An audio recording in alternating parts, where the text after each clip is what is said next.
You had three. Yeah. Okay.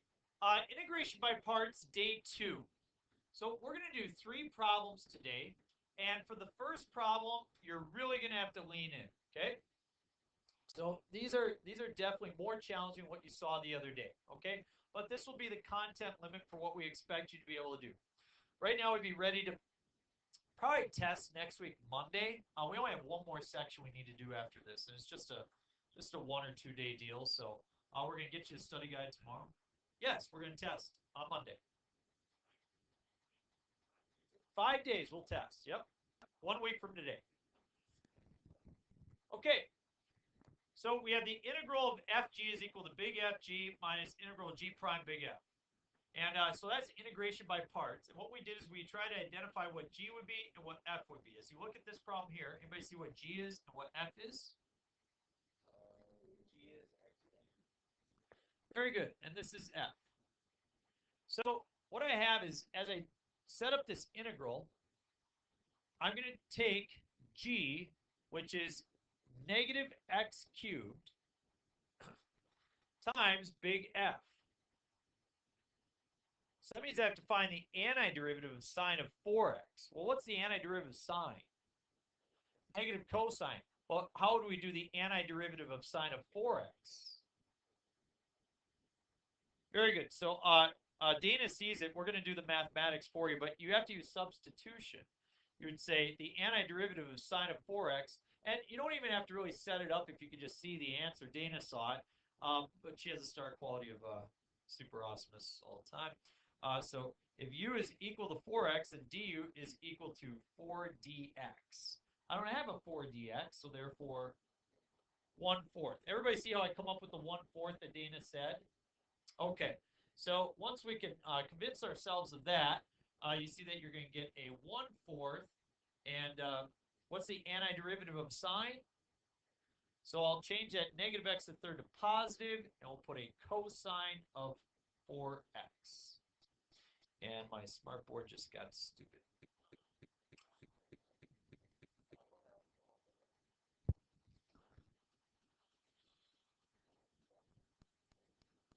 Okay, Kelvin, you had a question?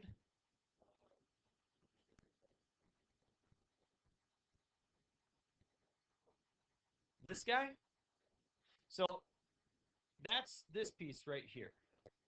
So now I wrote big F little g. So this is big F. This is little g.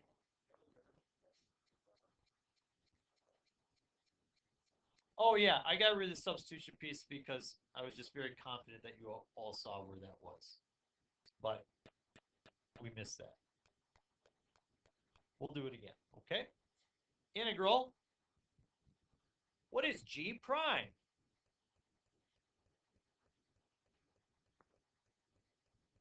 What? Negative 3x squared. And then do we know what big F is? It's negative 1/4 sine of 4x. That's what we already determined, right? Oh yeah, negative 1/4 cosine of 4x. So I'll change this to positive times 1/4 cosine of 4x dx.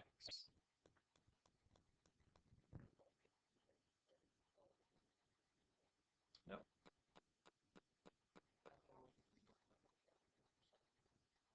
Yep. Okay, we all good? Okay, I'm going to write it out.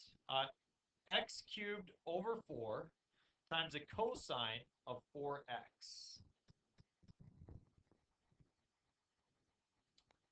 minus the integral of 3x squared over 4 cosine of 4x dx. Okay, so I've kind of pieced some things together. Now what? And how are we going to do that? Integration by parts, again, right? So we're going to call this G, and we're going to call this F.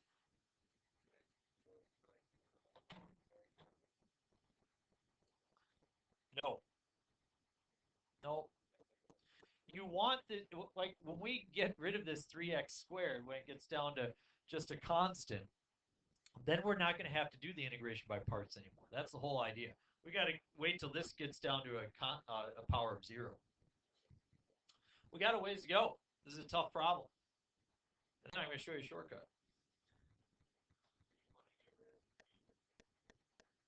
Yep.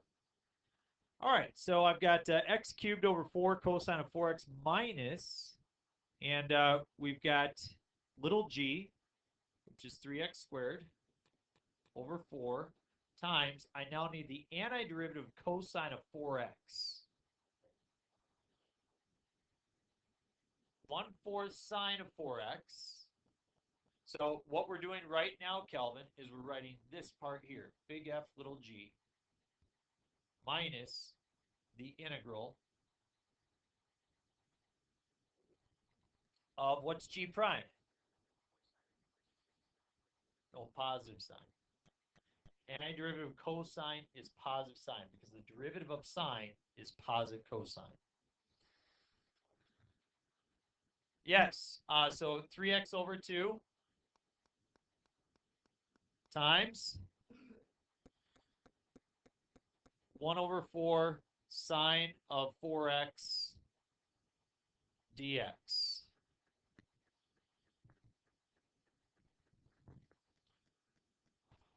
Yep, I mean, definitely realize that, I mean, this is a problem where you want to show some patience, right?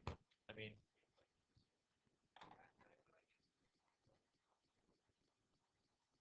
yeah, that's a horrible feeling, isn't it? Question.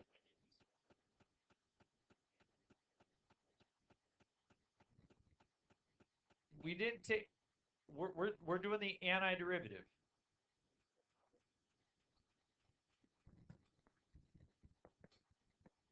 So if we have f, we have f prime, sine, cosine, negative sine, negative cosine. What's the derivative of sine? Positive cosine. What's the derivative of cosine? Negative sine. Derivative of negative sine is negative cosine, and derivative of negative cosine is positive sine. So if you want to go backwards, the question was, what's the antiderivative of cosine? The antiderivative of cosine is positive sine. See that? See it?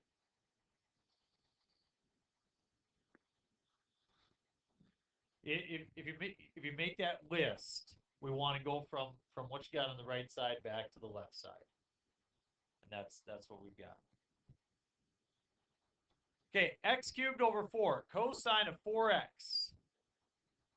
I'm going to distribute my negative, so I have minus 3x squared over 16 sine of 4x. Will it be plus or minus?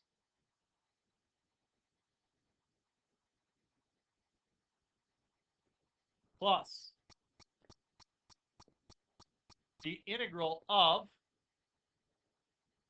3x over 8 sine of 4x dx. Hey, look at that.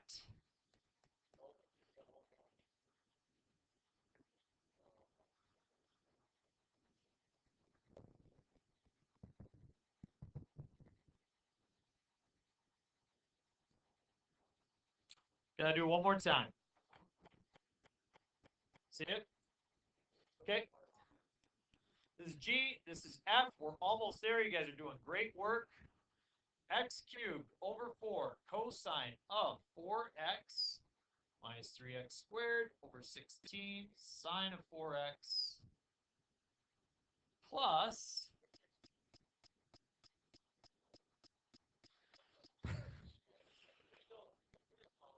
okay, so we got little g, which is 3x over 8. And then we've got big F. Anybody big F?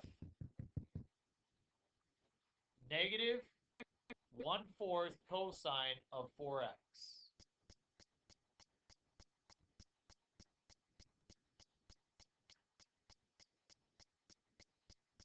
You see where the 1/4 comes from, right?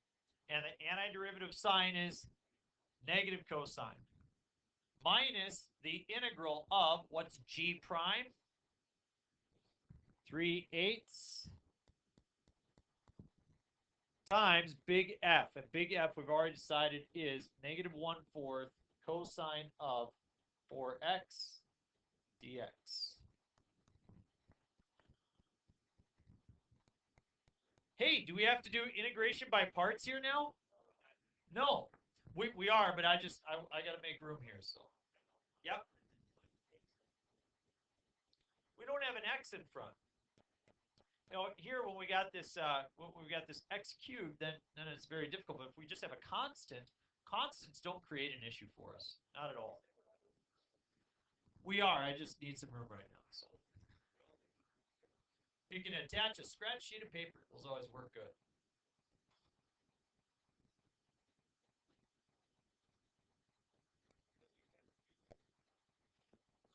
No.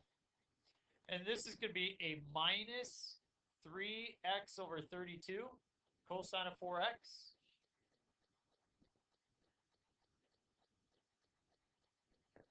And then this will be plus integral of 3 over 32 cosine of 4x. So in order to end this problem, all I need to do is find the antiderivative of 3 over 32 cosine of 4x. Forget about the 3 over 32. That just comes along for the ride. What is the antiderivative of cosine of 4x? 1/4 sine of 4x.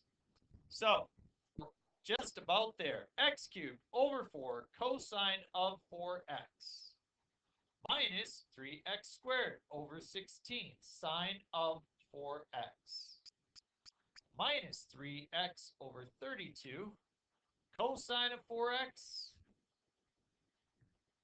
plus, if we have a 1/4, that will be a 3 over 128 sine of 4x plus c. Don't forget your plus c. I'll take points off on the test. And there we have it.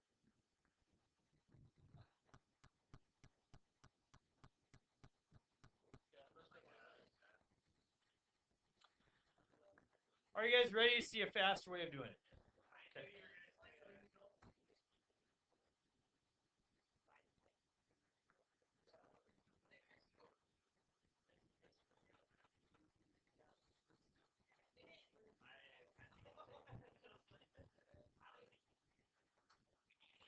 Okay, this doesn't always work. This doesn't always work, but in this situation, it sure would. And if you recall, when we do integration by parts, we start out with this. Integral of fg is equal to big F little g minus integral of g prime big F. And we start out with that, don't we? So for this problem that we set up, we had a negative x cubed times, what was it, sine? Somebody help me out. So here's what we can do. This is a great way to do the problem. And see if you can see how this works out. I'm going to choose little g, and I'm going to choose big F. Now, there's just one slight change here from what we had before. First of all, what did we choose to be little g? And what do we do to g? We continue to take the... So what's the derivative of negative x cubed?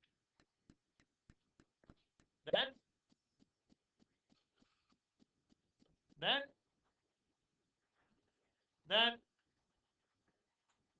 all right, so this is the tricky part. If this is F, then what's big F? What do we decide was big F? 1/4 cosine of 4x. Would you agree that you continue to just accumulate a 1/4 out front? So we're going to have a negative 1/16 sine of 4x. And then a 1/64 cosine of 4x. And then a 1/256 sine of 4x, right? Oh, those two are not. We'll pick up with this when we get back. You're going to see how nicely it works out, okay?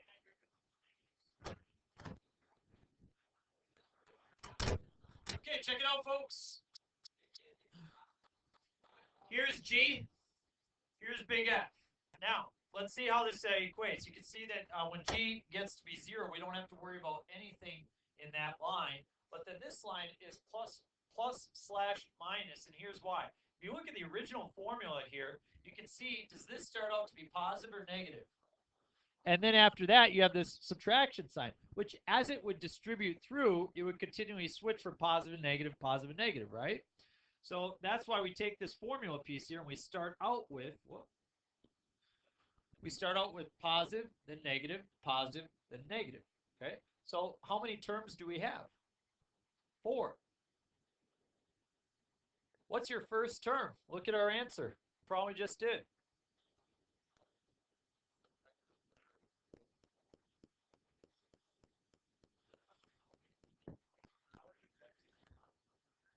It always starts positive because look at your original formula. It starts out positive big FG minus. So this subtraction sign is as it distributes through the integral, it's going to change things from positive to negative as we go. So this is positive. The next one would be negative. And then the next one would be positive. And then the next one would be negative. It would continue to cycle back and forth, back and forth, back and forth. So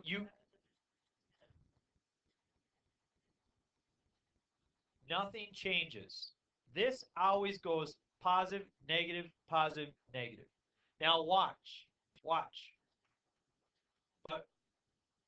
But watch. If you take a positive times a negative, you get a positive. And you can see you get a positive x cubed over 4 times cosine of 4x. And that's what you have for your first term, isn't it? Look at your next one. So, Michael, you're asking, okay, well, it comes because of the formula. So I'll show you where this subtraction sign comes up. Okay, that subtraction sign. Look at this work right here. Okay, see this subtraction sign? That's that subtraction sign. Now watch. Minus a negative, that would turn that to a positive, which is where this plus sign comes from. So the deal is that sometimes you have to set up multiple sets, right? So as we subtract these multiple sets that exist, that subtraction sign will distribute through, and it will go from positive to negative to positive to negative, back and forth, back and forth, back and forth. So you always just go plus minus until you're done. Yes. Yes. Yeah. Yeah.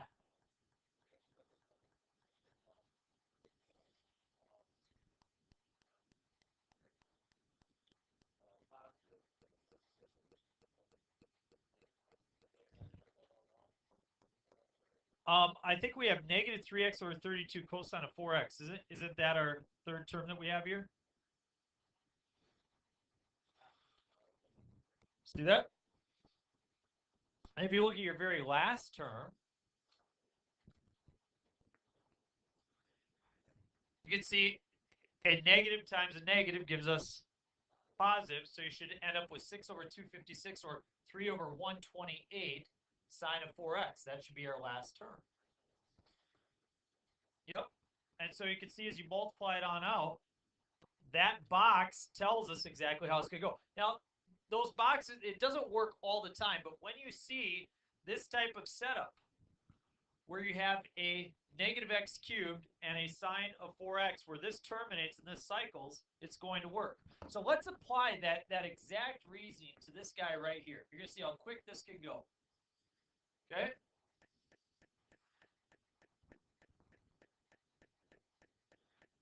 So when I look at this problem, I see, hey, shoot, I would have to do this problem like, 5 times. And I don't want to do that. So I'm going to list G, and I'm going to list big F, and I'm going to list the plus or minus. What is G? X to the 5th. So then in this column, I continue to take the derivative or antiderivative. Derivative, and I get 5x to the fourth, 20x cubed,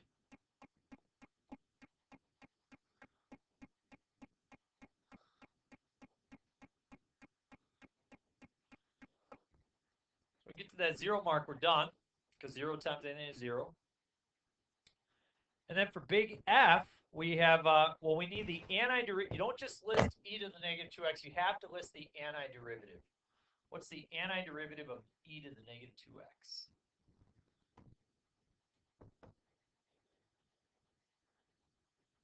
Yep, negative 1/2. So we'll show you, we'll do the substitution.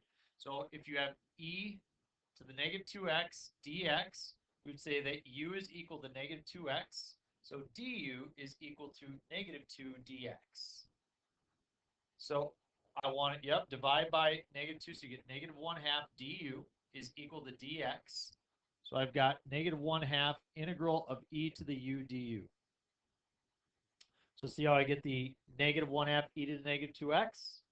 Okay, so we've got our first one. We've got negative 1/2 e to the, do you need that back up? We got negative 1/2 e to the negative 2x. What do I get if I take the antiderivative of that?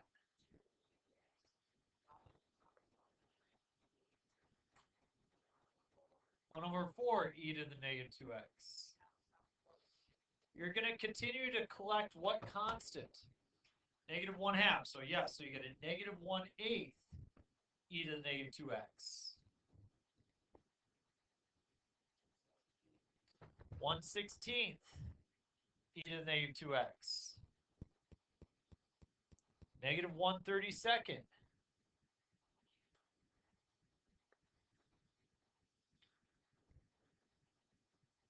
1/64.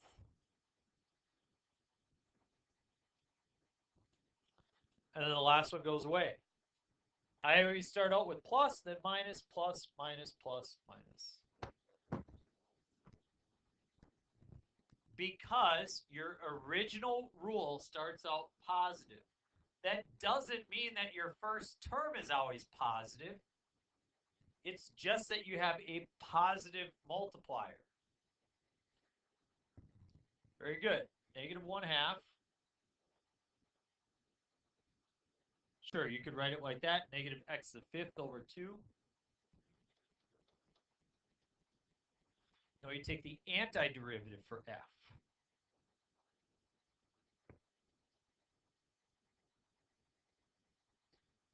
So little f is e to the negative 2x. We listed big F here. We didn't take the derivative, we took the antiderivative. When we did that substitution piece, we were taking first antiderivative, yes. So this is g, this is the first antiderivative. So we got negative x to the fifth over 2 e to the negative 2x. Will it be plus or minus? Minus 5x to the fourth over 4 e to the negative 2x. Plus or minus? Minus 20 over 8 will be 5 over 2 x cubed e to the negative 2x. Plus or minus? Minus 60 over 16. 15 x squared over 4. Plus or minus? They're all negative, aren't they? Yeah. And then we got 120 over 32, so divide by 4 would be, let's see, 30 over 8, so 15 over 4. So 15x over 4 e to the negative 2x. And then we've got one more. So 120 over 64 divided by 4, we get 30 over 16 or 15 over 8. That's negative 15 over 8 e to the negative 2x plus c. Now, you can see that some people might factor out that negative say e to the negative 2x over 2, and you would have a nice polynomial left over, wouldn't you? We're not going to do that, but I want to, help you understand this grouping process that you get here and how that all works out. So, well, like for this next one, you're not going to use it. A good idea to use is when you see that f will cycle. Whoop. When f continues to cycle, and when this terminates. Okay, when you recognize you're going to have to do it over and over and over and over again. No. I'll show you right here. Okay. So let's look at this last example. We're not going to do example 4. I don't think that probably don't have the persistence to stay with that one the whole way. So we'll end with number 3. Okay. All right. So here's an example where we're not going to set up that chart here. It's not going to help us. And as you look at it, we want to find the antiderivative of negative sine inverse of 5x. Does everybody see that these two expressions are the same? So we're going to discover a way to take the antiderivative of inverse trigonometric functions, which we don't know how to do yet. And the magic comes by using integration by parts. Now, do you know the derivative of arc sine? Yeah. So we do know the derivative. So if we know the derivative, should that be f or g? Should be g. Very good, because you know the derivative. So what's going to be f then?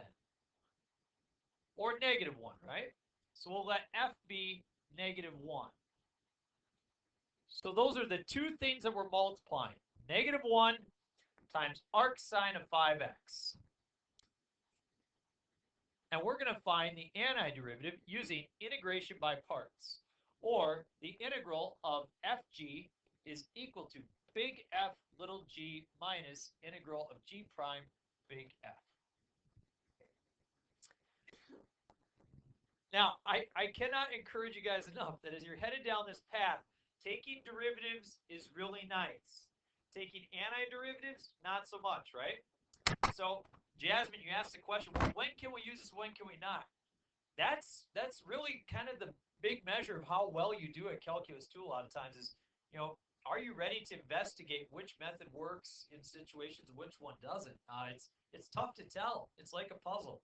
You don't always know, and sometimes you just have to become good at it. So, but you guys are super smart, so you're not going to have any problems with it. Okay, let's do it. Let's start. Big F. What's big F? Who can tell me? Negative x. Excellent. Little g is arc sine or sine inverse of 5x.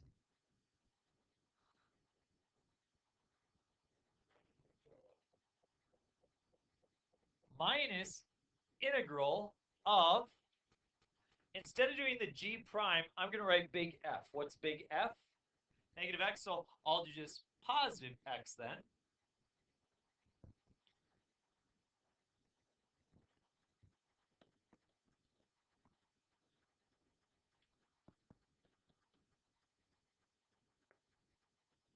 No. I'm sorry, I was just trying to make a statement. Do you recall that the derivative of arc sine is 1 over the square root of 1 minus x squared? Now, that's if it's arc sine, but this is arc sine of 5x. So what rule do we have to use? The chain rule, substitution. We're taking the derivative, okay? Not the antiderivative, okay? So no big deal. You guys are really good at the chain rule. You love the chain rule. Like, you are one with the chain rule.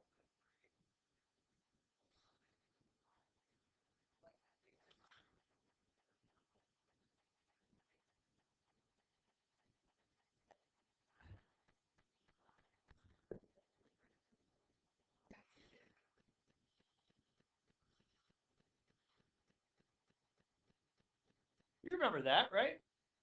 So then when we multiply by 5, we get 5 over the square root of 1 minus 25x squared.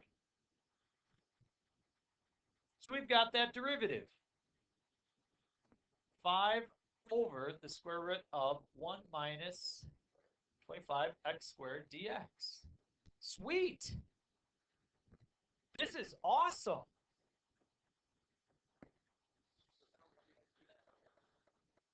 No. No, this is the trick. This is kind of how you measure where you're at, where you are as a mathematician right now, is being able to.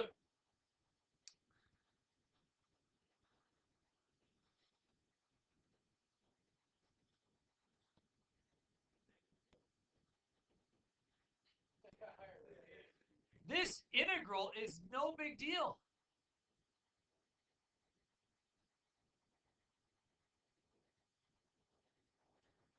Just substitution. What is u? 1 minus 25x squared. So what's du? Negative 50x dx. Do we have a negative 50x dx? No, we have a 5x dx. Negative 1/10. Negative 1. No, it isn't.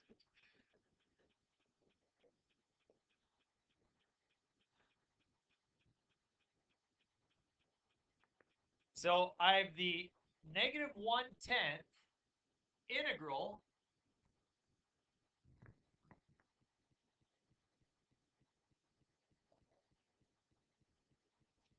Yep, exactly. So Aaliyah sees it. I'm going to point it out. Okay, when u was 1 minus 25x squared, we take the derivative, we get negative 50x dx. We only have a 5x dx. So we divide by negative 10, and we get the 5x dx. So that means this is gone. We replace it with a negative 1/10 du. This is gone with u. So therefore, I have 1 over the root of u, or u to the, what is the antiderivative of u to the negative 1/2? U to the 1/2 divided by 1/2, or times 2. So in other words, we get negative 1/10 times 2 roots of u. 2 times negative 1/10, negative 1/5 times the square root of, what is u?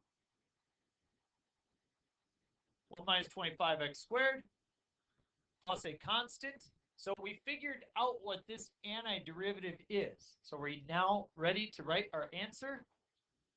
The answer, yes.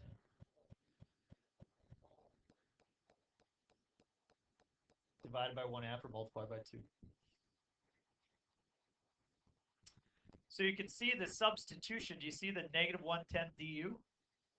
So if I get rid of this 5x dx, in its place I put negative 1/10 du. 1 minus 25x squared, that's u. So I'm just left with 1 over the square root of u. 1 over the square root of u is u to the negative 1/2.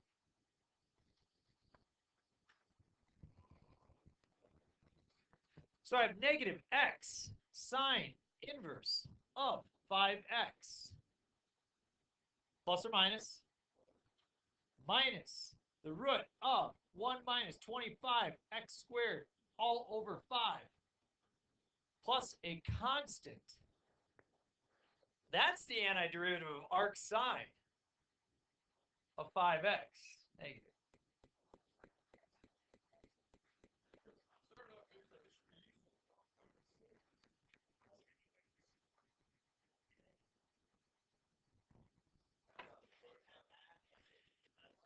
Yeah, so Jasmine's question, when do we use that chart thing? So this is a classic example where you don't use a chart, you just use integration by parts. But that would be the most complex problem that you would see, okay? And well, not in this situation. So, all right, go ahead and finish up your assignment.